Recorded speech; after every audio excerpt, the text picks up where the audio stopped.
नमस्कार दोस्तों, स्वागत है आप सभी का एक बार फिर से।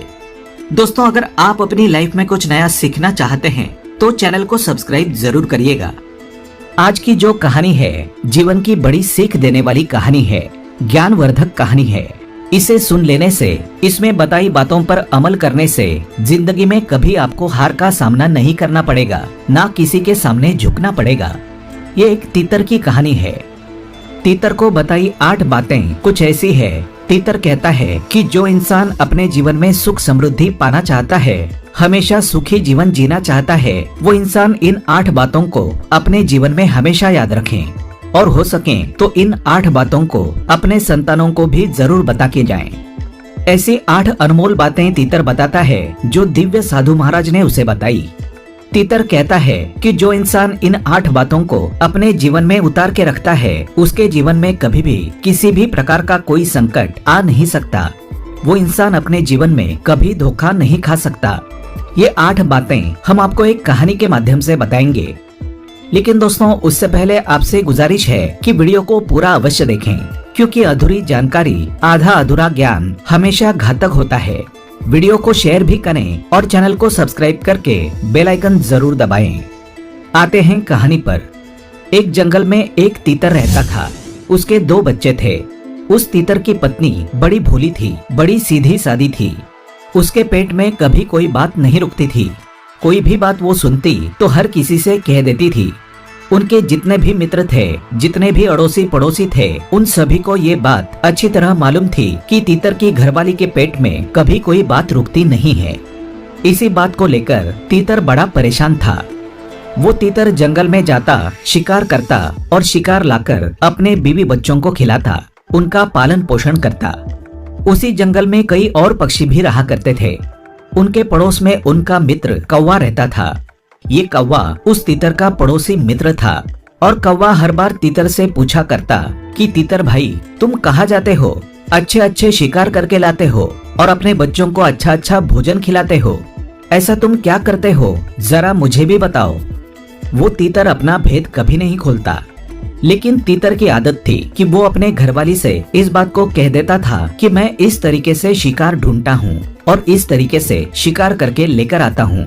वो तीतर और किसी को अपनी बात नहीं बताता था, लेकिन उसकी घरवाली जो बड़ी भोली थी, बड़ी सीधी थी, उसके पेट में कभी कोई बात नहीं रुकती थी।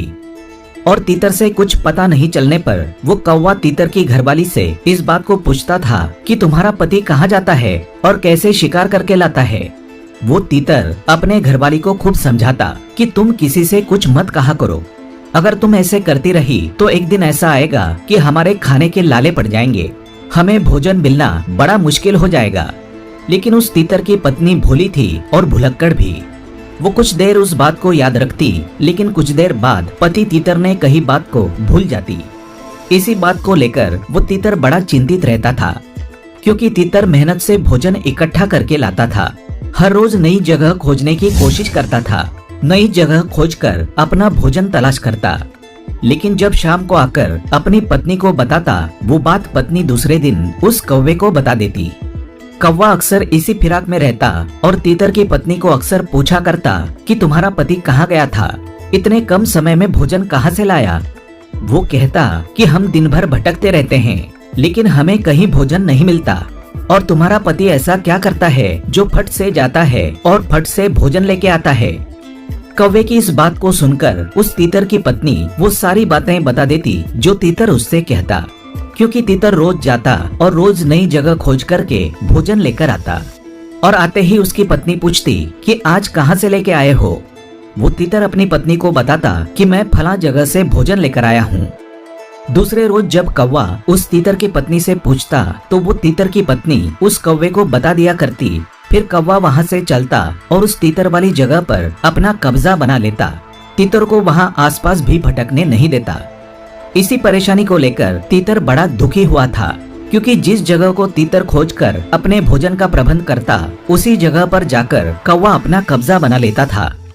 तीतर बार बार अपनी पत्नी को समझाता और कहता कि तुम्हारे पेट में कभी कोई बात नहीं रुकती है, तुम्हें बात बताना ही बेकार होता है। तुम्हें जो भी बात बताई जाती है तुम अन्य पक्षियों को बता देती हो, और वो पक्षी जाकर उस जगह पर अपना कब्जा कर लेते हैं जिस जगह को मैं खोजता हूँ। तीतर बड़ा परेशान रहने लगा। अब धीरे धीरे तीतर की पत्नी के इस स्वभाव के कारण तीतर पर यह नौबत आने लगी कि उसको कहीं भोजन मिलना बड़ा मुश्किल हो गया।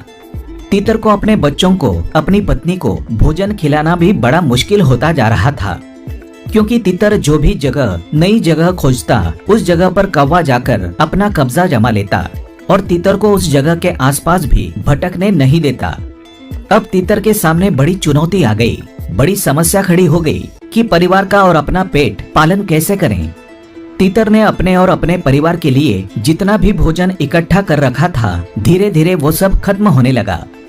तीतर रोज दिन भर भटकता रहता, लेकिन तीतर को अब भोजन मिलना बड़ा मुश्किल हो रहा था। ये सब तीतर के पत्नी के कारण हुआ था। उसके पेट में कभी कोई बात रुकती ही नहीं थी और तीतर के पूरे परिवार को इस बड़ी समस्या का सामना करना पड़ रहा था। फिर तो ऐसी नौबत आई कि उनको भूखा सोना पड़ा।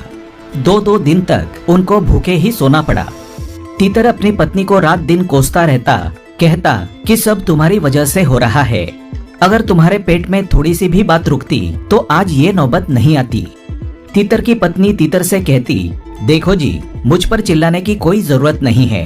अगर आपकी क्षमता नहीं है हमारा पेट पालने की तो आप वैसा बता दीजिए, फालतू में आप मुझ पर दोष मढ़ते हो।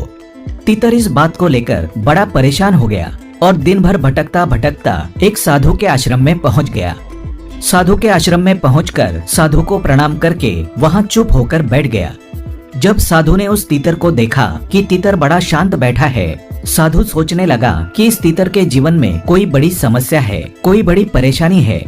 वो साधु उस तीतर के पास गया और तीतर से पूछने लगा कि तीतर, तुम्हारी ऐसी कौन सी समस्या है जो तुम इतने परेशान बैठे हो? लगता है कोई गंभीर समस्या है। तीतर ने साधु महाराज को प्रणाम किया और साधु को वो सारी घटनाएं सुनाई। तीतर कहने लगा, साधु महाराज, मेरी पत्नी के कारण मुझे ये दिन देखने पड़ रहे हैं। मैं हर रोज नए भोजन की खोज करता और अपने परिवार का पालन पोषण करता था, लेकिन जब मैं भोजन लेकर शाम को घर जाता तो मेरी पत्नी मुझसे पूछा करती कि आज भोजन कहाँ से लेकर आए हो, और मैं अपनी पत्नी को वो सारी बातें बता देता था। मैं यही सोचता था कि मेरी पत्नी मेरी जीवन संगिनी है और पत्नी से किसी भी बात का भेदभाव नहीं रखना चाहिए। इसी विचार से मैं अपनी पत्नी से पूरी बातें बता दिया करता था, लेकिन मेरी पत्नी बड़े भोले स्वभाव की है, बड़ी भुलक्कड़ है। पड़ोसी कौवा मेरी पत्नी से आके पूछता था कि तुम्हारा पति क्या करता है और कहाँ से भोजन लेकर आता है। मेरी पत्नी वो सारी बातें उस कौवे को बता दिया करती थी। दूसरे दिन वो कौवा जाकर उस स्थान पर अपना कब्जा जमा लेता था और हमसे कहता था कि यहाँ तुम्हारा आना मना है। हमें उस जगह पर भटकने भी नहीं देता था। इसी वजह से आज मेरी पत्नी के कारण ये नौबत आ गई है कि हमें एक समय का भोजन मिलना भी बड़ा मुश्किल हो रहा है। मेरे बच्चे भूखे बैठे हैं, इसी चिंता को लेकर मैं बड़ा दुखी हुआ हूँ। वो साधु महाराज तीतर से कहते हैं कि ये तुम्हारी मूर्खता है। जब तुम्हें ये मालूम है कि तुम्हारी पत्नी भुलक्कड़ स्वभाव की है, सीधी है, भोली है और उसके पेट में कभी कोई बात नहीं रुकती, तो तुम्हें ऐसी कोई बात उसको बतानी ही नहीं चाहिए जो तुम्हारे मतलब की हो। और जिस बात को किसी को बताने से तुम्हारा बुरा हो जाए, ऐसी बात को आप हमेशा अपने तक ही सीमित रखें। साधु महाराज तीतर से कहने लगे, तीतर, अब तुम मेरी बात गौर से सुनो। मैं तुम्हें ऐसी 7 बातें बताऊंगा। अगर तुम अपने जीवन में इन 7 बातों पर अमल करोगे तो कभी भी जीवन में दुख नहीं पाओगे। सबसे पहली बात साधु महाराज तीतर को बताते हैं, अपनी मजबूरी। अपनी मजबूरी कभी किसी को मत बताना, चाहे वो पत्नी हो या पुत्र हो या कोई मित्र हो। अपनी मजबूरी कभी किसी को मत बताना। अगर आप अपनी मजबूरी किसी को बताते हैं तो सुनने वाला आपकी मजबूरी का हमेशा फायदा उठाएगा, हमेशा आपको नीचा दिखाने की कोशिश करेगा। इसलिए अपनी मजबूरी कभी किसी को नहीं बतानी चाहिए। दूसरी बात साधु महाराज तीतर को बताते हैं। साधु महाराज कहते हैं कि तीतर भाई, दूसरी बात जो मैं तुमको बताने वाला हूँ ये बहुत ही खास और बहुत ही महत्वपूर्ण जानकारी है। इसको अपने जीवन में हमेशा याद रखना। साधु महाराज तीतर को दूसरी बात बताते हैं। कहते हैं, अपने भूतकाल की गलतियाँ और अपने भविष्य की रणनीति दोनों बातें कभी किसी को नहीं बतानी चाहिए। अगर आप अपने भूतकाल की गलतियां बताते हैं तो सामने वाला आपकी उन गलतियों को पकड़कर आपको हमेशा नीचा दिखाने की कोशिश करेगा। आपको कभी भी ऊपर नहीं उठने देगा। हो सकता है आपके बने काम को बिगाड़ दें। इसलिए अपने भूतकाल की गलतियां कभी किसी को नहीं बतानी चाहिए। और अगर आप भविष्य की रणनीति औरों को बताते हैं तो सामने वाला आपसे पहले उसके अनुसार रणनीति तैयार कर लेगा और आपको हमेशा परास्त होने का खतरा बना रहेगा। इसलिए अपने भविष्य की रणनीति कभी किसी को नहीं बतानी चाहिए। तीसरी बात साधु महाराज तीतर को बताते हैं, कहते हैं कि अपने घर की बातें कभी किसी को नहीं बतानी चाहिए। आपके घर में जो भी बातें होती हैं, पति पत्नी में होती हैं, पिता पुत्र में होती हैं, घर की जो भी बातें हैं कभी किसी को नहीं बतानी चाहिए। अगर आप अपने घर की बातें सामने वाले को बताते हैं तो आप अपने समाज में मान प्रतिष्ठा को खो बैठेंगे। कभी भी आप अपने समाज में ऊंचा उठकर नहीं बोल पाएंगे। सामने वाला आपकी घर की बातों को सुनकर मौके का फायदा उठाएगा। इसलिए अपने घर की बातें कभी किसी को भूलकर भी नहीं बतानी चाहिए। चौथी बात साधु महाराज तीतर को बताते हैं, वो कहते हैं अपनी कमाई का जरिया। अपनी कमाई का जरिया कभी किसी को नहीं बताना चाहिए। आप कहां से कमाई कर रहे हैं, कहां से भोजन का इंतजाम करते हैं, किसी को बताना नहीं चाहिए। अगर आप अपनी कमाई का जरिया सामने वाले को बताते हैं तो हो सकता है आपकी कमाई का जरिया खत्म ही हो जाए और सामने वाला तुम्हारी कमाई पर जाकर अपना अधिकार जमा ले। दर्शकों, जिस तरीके से उस तीतर के साथ हो रहा है कि तीतर रोज नई जगह खोजता है और उस जगह पर जाकर कौवा अपना कब्जा जमा लेता है, इसी तरीके से अगर आप कमाई का जरिया सामने वाले को बताते हैं तो हो सकता है सामने वाला आपकी कमाई के जरिए पर अपना अधिकार जमा ले और आपकी कमाई का जरिया ही खत्म हो जाए। इसलिए अपनी कमाई का जरिया कभी किसी को बताना नहीं चाहिए। आप क्या करते हैं, क्या नहीं करते हैं, कभी किसी को नहीं बताना चाहिए। पांचवी बात साधु महाराज तीतर को समझाते हैं, कहते हैं कि अपनी कमजोरी और अपनी ताकत ये भी किसी को नहीं बतानी चाहिए। अगर आप अपनी कमजोरी बताते हैं तो सामने वाला आपकी कमजोरी का फायदा उठाएगा और अगर आप अपनी ताकत बताते हैं तो सामने वाला आपकी ताकत का तोड़ निकाल सकता है, आपकी ताकत को खत्म कर सकता है। इसलिए अपनी कमजोरी और अपनी ताकत भी किसी को नहीं बतानी चाहिए। कितना भी घनिष्ठ मित्र हो, कितनी भी नजदीकियां हो, अपनी कमजोरी और अपनी ताकत कभी भी किसी को नहीं बतानी चाहिए। छठी बात साधु महाराज उस तीतर को कहते हैं कि कभी भी जीवन में अपने मित्र और अपने शत्रुओं के बारे में किसी को नहीं बताना चाहिए। अगर आप किसी को बताते हैं कि फला आदमी मेरा मित्र है तो हो सकता है भविष्य में सामने वाला आपकी मित्रता ही खत्म कर दें और आपके मित्र को आपका ही शत्रु बना दें। इसलिए अपने मित्र के बारे में कभी किसी को ना बताएं। और अगर आप अपने शत्रुओं के बारे में किसी को बताते हैं तो हो सकता है सामने वाला आपके शत्रु से जा मिले और आपके शत्रु का बल और भी अधिक हो जाए। इससे आपको ही अधिक खतरा हो सकता है। इसलिए कभी भी कोई भी संकट आ जाए, कैसी भी मजबूरी आ जाए, लेकिन कभी भी अपने मित्र और शत्रुओं के बारे में किसी को भी नहीं बताना चाहिए। सातवीं बात साधु महाराज बताते हैं, तीतर भाई गौर से सुनिए, दिया हुआ दान कभी भी किसी को नहीं बताना चाहिए।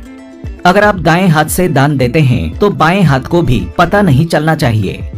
अगर आप दिए हुए दान के बारे में किसी दूसरे को बताते हैं, अपनी बढ़ाई के चक्कर में बताते हैं, अपनी डींगे हाँकने के चक्कर में दिए हुए दान को किसी अन्य को बता देते हैं तो आपका दिया हुआ दान व्यर्थ चला जाएगा और उसका आपको कोई फायदा नहीं मिलेगा।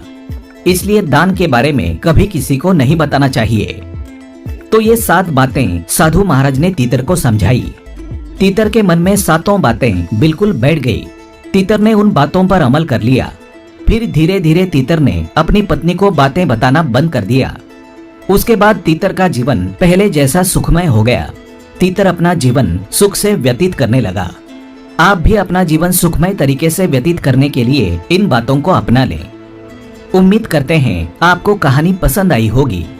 ऐसी ही अच्छी सीख दिलाने वाली कहानियां सुनने के लिए चैनल को सब्सक्राइब करें, बेल आइकन को प्रेस करें। धन्यवाद।